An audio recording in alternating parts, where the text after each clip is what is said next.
Bueno, el PMI está cumpliendo 50 años. 50 años de Project Management. Roberto Toledo comentaba recién cómo eran los principios, ¿no? Cuando estaban estas personas visionarias tratando de ver cómo iban a crear el PMI para compartir experiencias y aprendizajes. Vamos a hacer un pequeño raconto de estos 50 años. Entre 1950 y 1960 el mundo transitaba la Guerra Fría, ¿sí? Había muchos proyectos de ingeniería llevados adelante por el Departamento de Defensa de Estados Unidos que de alguna manera requerían el expertise de técnicos casi científicos que pudieran hacer una planificación de tiempos y costos para esos proyectos. El Project Manager entonces se veía como un científico, como alguien que sabía mucho de eso, ¿sí? De planificar. Entre 1965 y 1969 nacen las dos organizaciones de gestión de proyectos más importantes. El IPMA, que es el International Project Management Association, y el PMI. Eran los primeros intentos de profesionalizar esta disciplina. Hasta ahora no se hablaba mucho de Project Manager. Fíjense lo que contaba Roberto justamente, de que lo que ellos hacían eran cronogramas, ¿sí? A ver, era ese conocimiento que no todos tenían. ¿Cómo podés planificar en el tiempo? Imagínense, sin Excel, sin Microsoft Project, requería de gente con una cabeza tremenda. Por suerte, como decía Roberto, dijeron, bueno, no lo centremos solamente en cronogramas, hablemos de proyectos. En 1970, entre 1970 y 1980 surge la teoría organizacional y de ahí aparecen las organizaciones matriciales. Entonces se necesitaba el Project Manager para que coordine la generación de un producto o entregable entre gente que trabajaba en distintas áreas.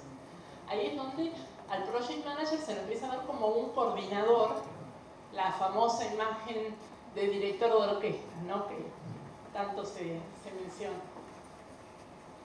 Ya en los años 90 se empieza a ver la gestión de proyectos más relacionada con la estrategia. ¿Por qué? Porque que las organizaciones puedan llevar adelante sus estrategias era a través de proyectos. Y ahí es donde empieza a aparecer la gestión de proyectos como un potencial crecimiento en el desarrollo de las carreras de las personas, ¿sí? ¿Por qué? Porque ahora el Project Manager está... Si me paro ahí, suena tú. Ahora el Project Manager estaba más en contacto con la alta dirección a través de estos proyectos estratégicos. Entonces se veía como posibilidad de crecimiento de carrera. Hoy en día, ¿en dónde estamos parados? Somos agentes del cambio.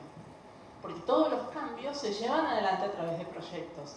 Y el Project Manager sigue haciendo las tareas, es decir, todo esto fue acumulativo. No es que dejamos de armar cronogramas para organizar a la gente, para manejar la estrategia, ¿sí? Todo es acumulativo. Entonces, de alguna manera, lo que tenemos ahora que hacer es liderar. Lo que nosotros hacemos es liderar stakeholders, liderar el equipo de proyecto para ir hacia ese nuevo escenario que plantea el resultado del proyecto. Entonces, el Project Manager, además de todo lo anterior, tiene que ser ágil, comunicativo, y vamos agregando cosas. Entonces, allá hay lugares libres, chicos, si quieren sentarse. Entonces, podemos decir que entre 1950 y 1980, casi 90, el foco estaba en habilidades duras, ¿sí? Manejo de cronogramas, manejo de presupuestos. Nosotros teníamos que estar orientados a eso. Fíjense que en esa época la definición de éxito del proyecto pasaba porque el proyecto se terminara dentro del tiempo establecido, dentro del presupuesto establecido y cumpliendo el alcance que se planificó. Entonces, ¿qué tenía que hacer el Project Manager? Planificar y controlar. Habilidades duras. Más adelante Si se fijan allá arriba, tenemos en el triángulo del talento, el foco está más en el lado del conocimiento técnico. A partir de 1990 empezamos a tener que desarrollar habilidades blandas para gestionar y coordinar a gente que no dependía de nosotros, llegar a los stakeholders, comprender cuál era su definición de éxito. Porque recién ahí es donde se empezó a registrar, ok, yo terminé en tiempo, forma y con el alcance planificado, pero mi usuario final no utiliza el producto del proyecto. ¿Fue un proyecto exitoso? Ponele. Entonces, acá es donde empezamos a desarrollar las habilidades de liderazgo. Y fíjense, ¿dónde surgen las habilidades de estrategia? En el 2015 el PMI creó este triángulo del talento con este lado o base que es la estrategia y el negocio, porque es lo que ellos observaban que a dónde tenía que ir el project manager, a desarrollar esas habilidades para llevar los proyectos de acuerdo a las necesidades que las organizaciones tienen hoy de nosotros. ¿Y qué sigue? ¡Chan! Entonces, vamos a ver ahora por dónde están pasando hoy las cosas, a ver si nos imaginamos cómo va a ser el futuro del project management. Inteligencia artificial. Parece que Roberto y yo estamos sintonizados con los temas, ¿no? Es una gran preocupación. ¿Nos va a reemplazar un chatbot que puede decir el estado de los proyectos? ¿Nos va a reemplazar un programa de Machine Learning que pueda decir cuál es realmente la probabilidad de riesgo de algo en particular? ¿Que pueda estimar mejor que nosotros la duración de las actividades en función de un montón de información anterior que tienen? Hay un área de conocimiento del tiempo, al menos una, que ni chatbots, ni machine learning, ni inteligencia artificial, ni robots van a poder hacer, que es la gestión de la gente. Exacto. No van a poder reemplazar el trato humano. ¿Sí? Entonces, otra tendencia que se está dando, la diversidad de los equipos. Cuando hablamos de diversidad, ¿en qué pensamos? En gente de distinto género, distinta edad, distintas creencias religiosas, distintos grupos étnicos, razas, orientaciones sexuales.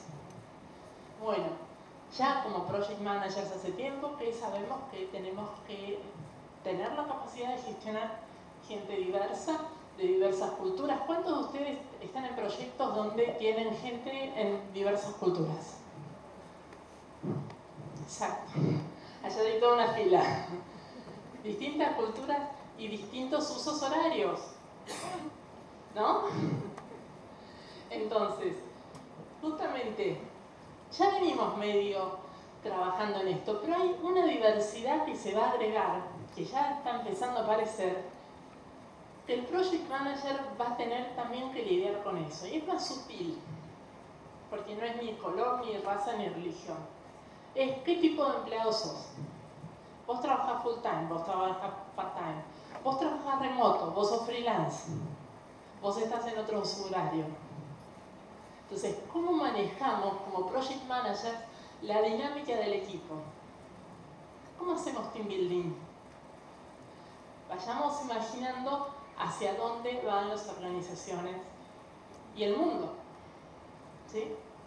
Y yo creo que acá tenemos una oportunidad de crecimiento que ni nos imaginamos. Nosotros, los agentes del cambio, cuanto más estemos en el ajo, como decía mi tío, ¿no? En tema, más oportunidades tenemos de crecer. Vamos a ver cómo. Pero antes, vamos a ver dos tendencias más. Una son los cambios impensados e inesperados. Organizaciones que hoy en día dependen de cambios económicos, cambios políticos que afectan lo económico, caso Brexit. Ponemos el proyecto en pausa. Un proyecto que estuvo haciendo la plancha 6 meses, de pronto hay que acelerarlo. Es una cosa continua. Lo que decíamos al principio, el mundo actual nos levantó mucho la vara de la tolerancia, pero eso no quiere decir que estemos listos para crecer en ese ambiente, ¿sí? Y la tendencia 4, o cuarta tendencia, es que los proyectos van a incrementar su complejidad. ¿Por qué? Por todo lo que venimos diciendo. Y en este mundo actual, ¿se acuerdan de organización y métodos? ¿Alguien trabajó en una empresa donde había un grupo de gente que se dedicaba a redactar procesos? No es tan antiguo, che, no se me no, los millennials no se me rían. Nunca. Se dedicaban a redactar procesos. El cliente llega a la sucursal, el oficial de negocio le pide documento, no sé qué, le pide que complete el formulario. Bueno, esos eran procesos escritos. Hoy en día están juntando polvo en algún lado. Sí existen todavía, ¿no? Entonces, ¿qué pasa con las PMOs? Y esta tendencia es para las PMOs. Las PMOs necesitan que los procesos sigan en pie, para que todos los proyectos se sigan manejando de la misma forma. Pero tienen que ser procesos ágiles, y cuando hablo de ágiles no hablo de Scrum, de Lean. Tienen que ser procesos que se adapten. Ágil igual a adaptable, ¿sí? Pensémoslo de esa forma, a flexible. Si voy a tener un equipo de Scrum que en 6 meses me genera un nuevo producto, no puedo estar 3 meses tratando de conseguir que me aprueben un business case o escribir un project charter. A eso me refiero. Entonces la PMO tiene que saber cuáles son las necesidades de la organización y a partir de ahí desarrollar procesos que aporten valor, que permitan responder con rapidez. Entonces, ahora sí, ¿cómo sería nuestro nuevo set de competencias? Un dinosaurio tocando la guitarra. La primera competencia, nosotros recuerden, ¿no? Por ese recuento que hicimos de la historia de la gestión de proyectos, vimos que primero necesitamos habilidades duras, saber hacer cronogramas, saber controlarlos, presupuestos y demás. Después, ok, teníamos que, ya pasamos más a las soft skills, comunicación, influencia, negociación, liderazgo. Bueno, estas no están en ningún lado, pero son, no sé cómo categorizarlas, pero son claves para que desarrollemos lo que necesitamos. Saber navegar la organización. Saber navegar la organización significa tener esa comprensión de cómo funciona la organización en la que estamos. ¿Por qué? Porque justamente tenemos que estar a la altura de aprovechar los cambios, tenemos que saber cuándo vamos a ir con una propuesta excelente e igual nos van a decir que no. ¿Y por qué nos dicen que no? Hay tal vez poca tolerancia a los riesgos, hay falta de confianza en nosotros, tal vez no nos conocen lo suficiente. A veces nos pasa que sabemos cuál es el camino que debería tomar la organización en algo en particular. Podríamos hasta liderarla, pero no conseguimos ese apoyo. Entonces, saber navegar la organización tiene que ver con todo esto. Entonces, una cosa importante, los elefantes. ¿Qué son los elefantes? Los elefantes, que se dice, ¿no? Hay un elefante en la sala. Un elefante es algo grande, molesto, que ocupa lugar, que no aporta valor, que está ahí y que todos hacemos como que no está, porque no, yo que veo un elefante en la sala, estás loco. El elefante en la sala es cómo se hacen las cosas en la organización, y que generalmente se hacen así porque se hacen así hace 20 años. Son cosas de las que nadie quiere hablar y son temas culturales muchas veces.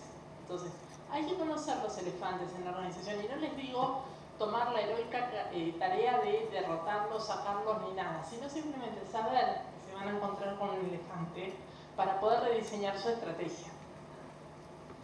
Y el último tema, networking. Hagámonos amigos en todos lados. saquemos la cabeza del hoyo del proyecto en el que estamos, conozcamos gente, ganemos aliados, sepamos a quién recurrir cuando necesitamos apoyo, cuando queremos vender una idea. Eso es saber navegar la organización. Segunda competencia, la agilidad personal.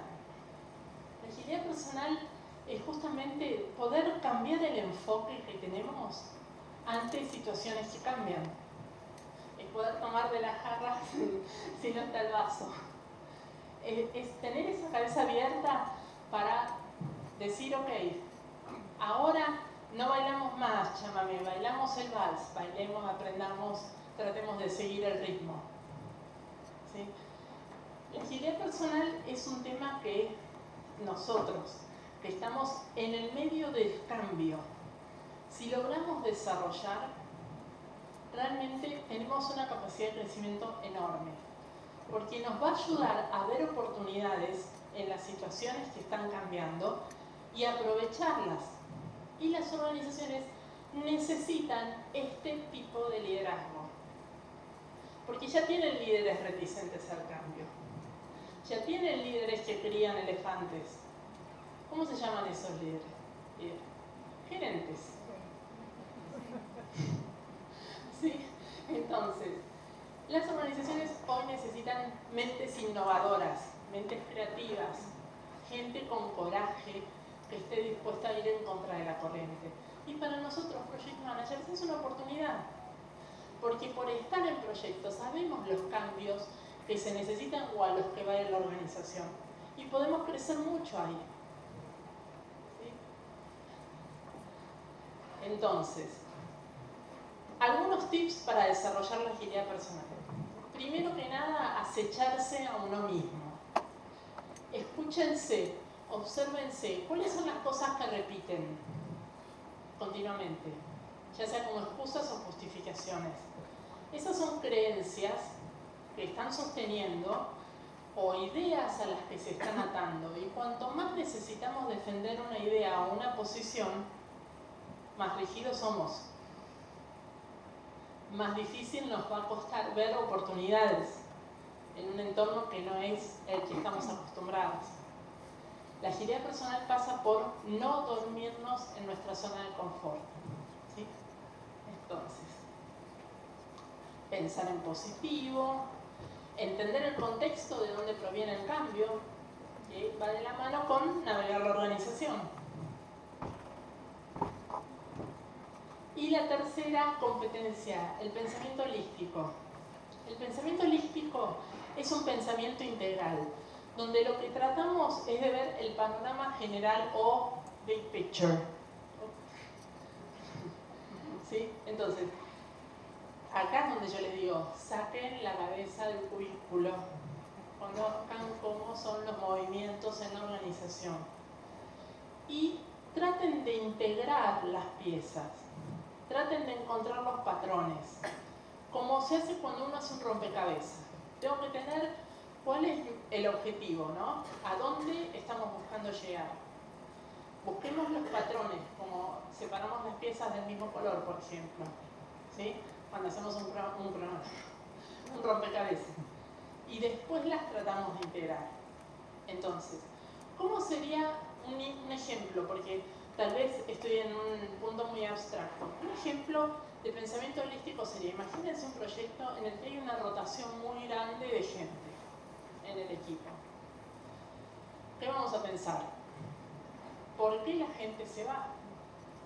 Porque además la mayoría de nosotros que venimos de carreras duras, ingeniería, sistemas, tecnología, matemáticas, tendemos a sobreanalizar los problemas y a buscar la solución.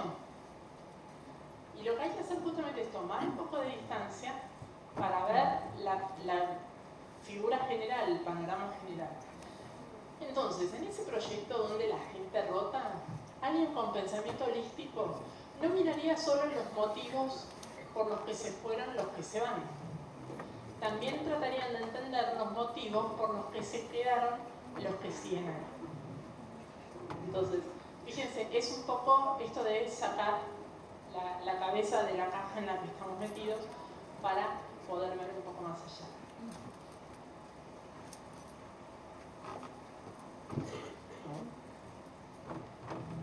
Herramientas y técnicas. Cultura centrada en el cliente. Generar una cultura centrada en el cliente nos va a dar beneficios impensados. ¿A qué me refiero? Una cultura centrada en el cliente es cuando nos enfocamos en nuestro cliente, tratamos de entender sus necesidades, le transmitimos confianza y además tratamos de infundir eso en el equipo de proyectos para que lo hagan lo mismo. Por eso hablamos de cultura. Seguramente les pasó, porque nos pasa a todos, que tuvieron que llamar a alguna empresa de servicios, pónganle el celular para hacer un reclamo. ¿No? Estamos primero 20 minutos escuchando la musiquita, opción 1, opción 2, opción 40. Y nos atienden, hola, sí, soy Mauricio, ¿qué necesita? Y no, porque me pasó esto, lo otro, aquello. Sí, bueno, está bien. Tal vez nos resuelven el problema. ¿Cómo nos sentimos? Ahora, tal vez llamamos, ¿no? Hola, sí, soy Antonia, ¿qué puedo ayudarlo? No, me pasa que perdí el celular. Bueno, no se preocupe, vamos a denunciar, a marcarlo como robado para que no se lo utilicen. Y tal vez vamos a tratar de ubicarlo. La volvemos a llamar. Bueno, gracias, Antonia. Pasa un día, me mandan un mail, estamos buscando su celular, pero no lo encontramos. Ok, gracias, buen servicio. Pasa otro día, señora, seguimos en la búsqueda. No se preocupe, nadie está usando su línea. Venga a buscar otro chip, bla, bla. Y bien, pasa un tercer día y me dice, no, señora, su teléfono es imposible de ubicar. Ah, bueno, muchas gracias. Pues sí, qué buen servicio que me dieron. No me resolvieron el problema, pero me sentí comprendida, confié en lo que estaban haciendo, sentí que les importaba lo que a mí me ocurría. Eso es estar pensando en el cliente. Entonces, anticiparnos a sus necesidades, no verlo como una molestia al cliente, sino al contrario, enfocarnos en el cliente. Es una gran cosa. Y acá les pido, saquen fotos, graben, tomen nota. Esto es una herramienta buenísima. Los Customer Journey Maps, ¿alguien los conoce? Los Customer Journey Maps son formas de tratar de comprender a nuestros clientes a lo largo de todo su viaje con nuestro producto o servicio. Entonces, se empieza tratando de identificar a nuestros clientes. Podemos tener distintos tipos de clientes y se arma una tablita como esta donde le vamos a poner un nombre ficticio. Lo que estamos tratando acá es creando una persona que representa alguno de nuestros tipos de clientes. Por ejemplo, imaginen que tenemos un restaurante, entonces podemos tener personas asociadas a un rango etario o a otro, ¿sí? Turistas o locales. Entonces tratamos de identificarlos y tratamos de concentrarnos en cuál es su tipo. Por ejemplo, se define hasta sus datos demográficos. No sé si esto tiene luz, sí. Se definen hasta sus datos demográficos, tipo de personalidad. ¿Cuáles son los objetivos cuando vienen a nuestro restaurante? ¿Cuáles son los procesos en los que interactúan? ¿Cuáles son sus frustraciones, sus pain points? ¿Qué es lo que los motiva? ¿Sí? Y a continuación se hace el Journey Map, ¿no? Donde acá tenemos un ejemplo del restaurante donde vamos marcando todos los puntos en los que cada una de estas personas interactúan con nuestro servicio de restaurante. Desde que entran al local hasta que pagan la cuenta, ¿sí? Y tratamos de identificar cuáles son esas experiencias positivas y cuáles las negativas. Fíjense, elegir o esperar la mesa es una, pagar la cuenta es la otra. De ahí surgen, fíjense lo que nos venimos a enterar en el Congreso del PMI, que por este motivo Algunos restaurantes te sirven una copita mientras esperas la mesa y otros te regalan un caramelo con la cuenta. La idea es generar una mejor experiencia del cliente, ¿sí? Por más que el producto sea mediocre, que no le resolvamos el problema, pero que se vaya contento, que nos vuelva a elegir. Y estos son los fundamentos de las metodologías de innovación. Hay muchas, Design Thinking es una, Service Design es una rama de Design Thinking orientada a servicios, después están los 4 lentes de la innovación, todas comparten estos puntos en común. ¿Y cuándo podemos nosotros utilizar esta herramienta? Cuando tenemos que resolver situaciones imprevistas. Fíjense, el primer punto es empatizar con nuestro cliente. De hecho, Customer Journey Maps es una herramienta que se utiliza para... Se adelantó. Que se utiliza para conocer al cliente. Después se busca definir cuál es el problema. Y como dijimos antes, verlo en forma holística. No decir, el problema es este, vamos a solucionar. No, ¿dónde le aprieta el zapato a mi cliente? Y después solucionemos ese problema. ¿Sí? Entonces, tratar de poner el marco correcto al problema es tan importante como encontrar la solución. Y después sí, nos juntamos con el equipo a buscar ideas nuevas e innovadoras y creativas. Cuanto más diverso sea ese grupo de gente, mejor. Y después se prototipa y se evalúa, ¿sí? Yo la utilicé en lo que es gestión de proyectos hasta la parte de idear para buscar soluciones.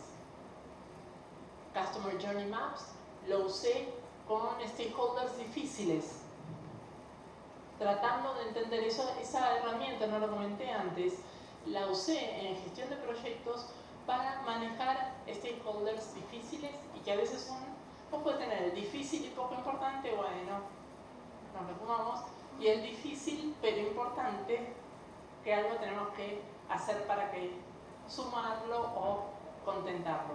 Bueno, eso nos ayudó muchísimo para entender a esas personas y poder darles una mejor experiencia del cliente. Y ahora sí, reflexiones finales. ¿La inteligencia artificial va a reemplazar a la gente, a los project managers? En la medida que los proyectos estén formados por personas, yo creo que no. Yo creo que justamente no, eso no va a ocurrir. Y después de todo lo que transitamos en estos 50 años, ¿hacia dónde vamos? A manejar gente.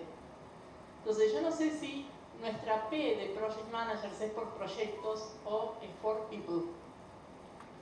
Porque realmente creo que nuestro futuro está en gestionar a la gente para que los proyectos se lleven a cabo. ¿Sí? Es entenderlos, es guiarlos, es acompañarlos. Por ahí pasa, me parece, nuestro rol en el futuro. Fíjense esto. Este señor es un especialista en marketing y es conocido como uno de los teóricos del marketing más grandes del último siglo. Vean esta frase, vamos a analizarla juntos. Convierte a tus extraños en tus amigos. ¿De qué hablamos? De networking. ¿Se acuerdan cuando hablábamos de navegar la organización?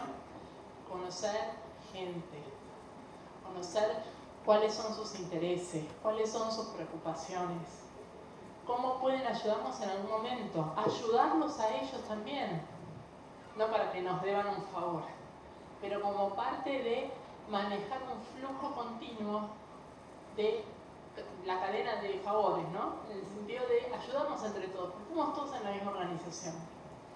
Fíjense cómo sigue, ¿no? Dijimos, convertir a los extraños en tus amigos.